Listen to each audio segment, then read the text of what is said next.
नमस्कार दोस्तों, मेरा नाम पवन कुमार। आप देख रहे हो सरकारी जानकारी भाई पवन। दोस्तों, किसान भाइयों के लिए मैं एक नई अपडेट लेकर आया हूँ। नई अपडेट दोस्तों इस तरह है कि पीएम किसान की जो 12वीं किस्त है वो 17 अक्टूबर को प्रधानमंत्री जी के द्वारा यहाँ पर डाल दी गई थी। लेकिन कई किसान भाइयों के खाते में प्रधानमंत्री की जो 12वीं किस्त है इसका पैसा अभी तक भी नहीं आया है। दोस्तों, उसका रीज़न है लैंड सीडिंग का। अगर आपकी भूमि का जो रजिस्ट्रेशन है वहाँ पर नहीं हो पाया है, जिसकी वजह से आपका लैंड सीडिंग यहाँ पर नो दिखा रखा है। और लैंड सीडिंग आपकी नो दिखाने की वजह से आपकी किस्त का पैसा रुका हुआ है, जिसकी वजह से आपका पैसा नहीं आ रहा है। तो दोस्तों, उसके लिए काफ़ी कंप्लेंट भी डाली गई है कि कई किसान भाइयों के लिए उनका मैसेज भी आया है कि हमने कई बारी कंप्लेंट भी कर दी है। हमने हेल्प डेस्क पे भी, जो पीएम किसान की ऑफिशियल वेबसाइट है उस पर हमने हेल्प डेस्क पे भी अपनी कंप्लेंट यहाँ से डाल दी है। हेल्प डेस्क पे कंप्लेंट डालने के बाद भी अभी तक वहाँ से कोई रिप्लाई नहीं आया है। और दोस्तों, उन्होंने ये भी बोला है कि जो पीजी पोर्टल होता है, जो ऑनलाइन जिसमें लोक शिकायत विभाग में यहाँ पर कंप्लेंट डालती है दोस्तों, का हमने वहाँ पे भी अपनी कंप्लेंट डालती है। तो दोस्तों, ये वो वेबसाइट है, पीजी पोर्टल है, जो प्रशासनिक सुधार लोक शिकायत विभाग, इस पे भी कह रहे हैं कि हमने हमारी कंप्लेंट डाल दी, लेकिन अभी तक यहाँ पर से भी कोई सोल्यूशन अभी तक नहीं मिला है दोस्तों। तो दोस्तों, इसके बारे में मैं आपको बताऊँगा। अगर आप चैनल पे नए हो तो चैनल को सब्सक्राइब करके जाइएगा, क्योंकि मैं ऐसी ही अपडेट लाता रहता हूँ। तो दोस्तों, आपके लिए ये फ़ायदेमंद होगा। तो सिंपली मैं बता देता हूँ कि जो पीएम किसान सम्मान निधि योजना है उसके अंदर मेरा भी रजिस्ट्रेशन हो रखा है और मेरी भी नया रजिस्ट्रेशन है। नया रजिस्ट्रेशन होने की वजह से दोस्तों मेरी एक ही किस्त यहाँ पर आ पाई है और मेरी बाकी किस्तें यहाँ पर नहीं आ पाई है, जिसकी वजह से मुझे भी लैंड सीडिंग नो की यहाँ पे प्रॉब्लम दिखाई दे रखी है। तो लैंड सीडिंग नो की प्रॉब्लम दोस्तों आपको एक बार मैं दिखा देता हूँ कि लैंड सीडिंग प्रॉब्लम मेरे में भी दिखाई है, जो कि मेरी एक किस्त आ चुकी है। एक किस्त आने के बाद में मेरी आने वाली किस्त है, जो 12वीं किस्त है, उसका पैसा रुक चुका था और लैंड सीडिंग की मेरे में दिक्कत आई थी। तो दोस्तों, मैंने भी दोनों के दोनों जो पोर्टल है, हेल्प डेस्क में मैंने कंप्लेंट करती थी और जो पीजी पोर्टल है उस पर भी दोस्तों मैंने कंप्लेंट करती थी। कंप्लेंट करने के बावजूद दोस्तों अभी तक भी मेरा कोई समाधान नहीं हुआ है, ना ही उनकी कोई मेल आई है, ना ही कुछ हो पाया है। तो दोस्तों, उसके लिए मैं बता दूं कि जिसने भी कंप्लेंट कर रखी है वो वहाँ से आपका कंप्लेंट का सोल्यूशन नहीं होगा। वो सिर्फ ये बता सकते हैं आपको कि आपके डॉक्यूमेंट में क्या कमी है।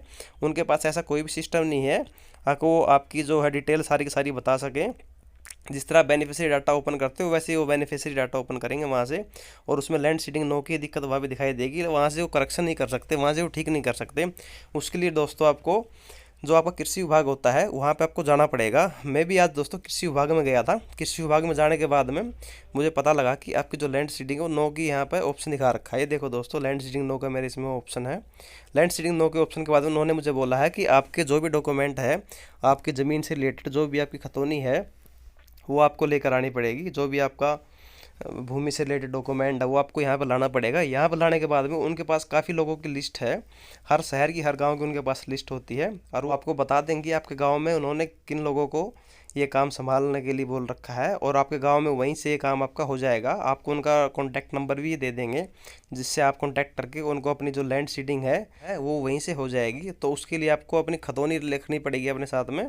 खतौनी अपने साथ में रखो और अपने खतौनी के कागज़, आपकी ज़मीन के कागज़ ले जाकर आपको वहाँ पे जाना पड़ेगा, और वहीं से वो ऑनलाइन आपका डाटा देख लेंगे या फिर ऑफलाइन स्लिप के द्वारा आपका डाटा देख लेंगे और वहाँ से आपको यस कर देंगे। और कई किसान भाइयों के यहाँ पर पीएफएमएस बैंक स्टेटस में भी कई दिक्कत आ रखी है कि उनका जो फार्मर रिकॉर्ड है वो रिजेक्ट उन्होंने दिखा रखा है। अब जिस तरह मेरे इसमें account detail under revalidation process with bank ये दिखा रखा है, तो इसका मतलब दोस्तों कि मेरा जो अकाउंट है वो अभी तक अंडर प्रोसेस में है, उसको चेक किया जा रहा है।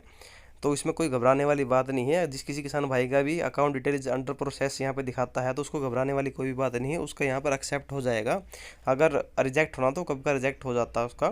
तो देखो, मेरी फर्स्ट इंस्टॉलमेंट आ चुकी है, उन्होंने कुछ नया यहाँ पे अपडेट किया जिसकी वजह से अकाउंट डिटेल है वो भी अंडर रिवैलिडेशन में आ गया है। और दोस्तों, जिसका जो पीएफएमएस बैंक स्टेटस है, जिस भी फार्मर का यहाँ पर रिजेक्ट दिखा रखा है, उसको दोस्तों एक तो आपको बैंक में जाना पड़ेगा। बैंक में जाकर आपको आपका जो आधार कार्ड वो बैंक में अपना अपडेट करवाना पड़ेगा, अपने अकाउंट से लिंक करवाना पड़ेगा, अगर आपका अकाउंट से बैंक अकाउंट आधार कार्ड लिंक नहीं है तो। सेकंड दोस्तों, आपके नाम में मिसमैच होगा, आपके पीएम किसान में कुछ और नाम होगा, आपके बैंक में कुछ और नाम होगा। थर्ड दोस्तों, आपका या तो बैंक अकाउंट नंबर आपने इसमें गलत डलवा रखा होगा पीएम किसान वाले में। अगर बैंक अकाउंट नंबर आपका गलत नहीं तो आपको आईएफएससी कोड यहाँ पर आपने गलत लगा रखा हो, जिसकी वजह से आपका यहाँ पे रिजेक्ट हुआ है। तो तीनों के तीनों आपको काम यहाँ पे कर लेने हैं।